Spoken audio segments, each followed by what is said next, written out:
Sylvie Cagnon Augustin, sénateur de la région du Poro.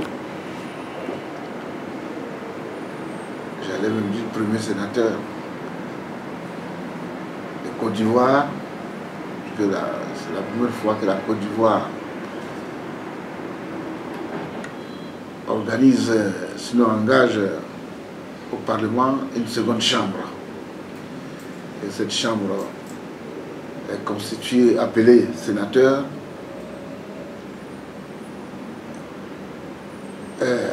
complète celle que nous appelons la première chambre des députés. Vous le savez que la Côte d'Ivoire est en train d'aller vers le développement parlant de la démocratie. C'est un pays démocratique. On ne peut pas faire une démocratie sans parler véritablement des structures, des institutions qui incarnent cette démocratie. Donc l'Assemblée nationale et le Sénat. Le Sénat, comme je le disais tantôt, c'est la seconde chambre qui, après la première lecture par la première chambre, reçoit les projets de loi et qui les analyse, qui les examine avant leur promulgation. Donc vous voyez déjà, je préfère dire c'est la chambre des sages. À l'instar de la chambre des sénateurs de France, je pense que nous voulons chez nous, Côte d'Ivoire, fonctionner dans le cadre de la démocratie véritable. C'est à ce titre que je me suis fait élire sénateur, bien sûr. Avant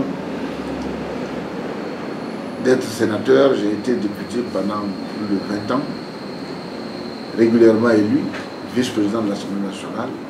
Ça veut dire que c'est une petite somme d'expérience que nous avons traînée en matière de Parlement. Et je me sens heureux d'être dans cette chambre, en étant dans la première chambre, c'est-à-dire pour la première fois la Côte d'Ivoire faisant partie des premiers sénateurs, en tout cas de notre pays. Alors, Excellence, pour la population ivoirienne qui ne connaît même pas ce que c'est le Sénat, pouvez-vous nous expliquer ce que c'est le métier de sénateur? Vous voyez, le sénateur, comme le député, il vote les lois, il consent l'impôt. Je le disais donc, le sénateur, lui, la marge qui peut être un peu pour compléter le Parlement, le sénateur, lui, il vote les lois, mais il est en rapport étroit avec les collectivités territoriales. Il est également le dernier recours en ce qui concerne les lois. Cela veut dire que le sénateur, il a les mêmes prérogatives que les députés. Les Ivoiriens, c'est vrai, c'est reconnu par les Ivoiriens, mais avec le temps, nous allons faire ressortir ce que c'est le sénateur. Vous verrez bien que le sénateur joue un rôle prépondérant dans un pays, ce qui permet à l'exécutif de s'assurer que les lois sont véritablement bien votées. Honorable, au jour d'aujourd'hui, il y a combien de sénateurs en Côte d'Ivoire? C'est un début, je vous l'ai dit tantôt, nous sommes 66 élus.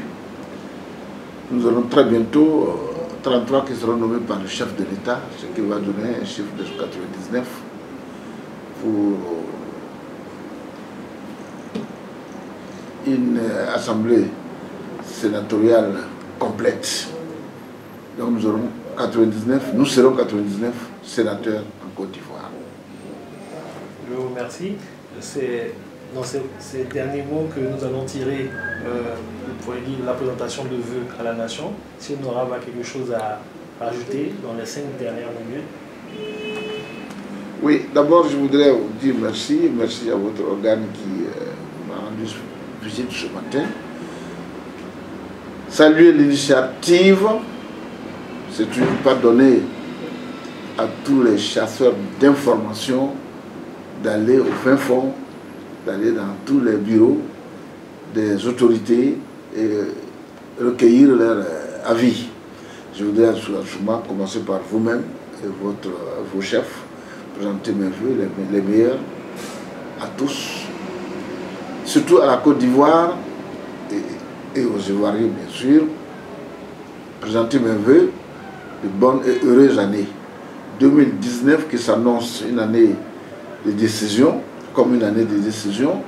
2019 en Côte d'Ivoire qui est l'année préparatoire des élections de 2020, c'est dire que c'est une année capitale pour nos politiciens et nous pensons que les Ivoiriens qui ont une maturité en matière électorale, qui ont une maturité en matière de fonctionnement, les Ivoiriens comprendront que pour qu'une démocratie soit participative et effective, il faut beaucoup plus de tolérance. Je souhaite vivement que les Ivoiriens se réconcilient avec eux-mêmes. Je souhaite également que les Ivoiriens comprennent que la démocratie, ce n'est pas la guerre, la démocratie, c'est la tolérance, la démocratie, c'est la réconciliation. Et que tous les politiciens adoucissent leur cœur également. Parce que tous les journalistes, qu'ils soient de la presse audiovisuelle, de la presse écrite, qu'ils en tout cas remodèlent leur façon de voir sans susciter quelquefois des tensions. Chacun à ce qui le concerne, je souhaite vivement pour cette année 2019 que chacun soit le conseiller de chacun, car l'homme est un Dieu pour l'homme. Je vous remercie.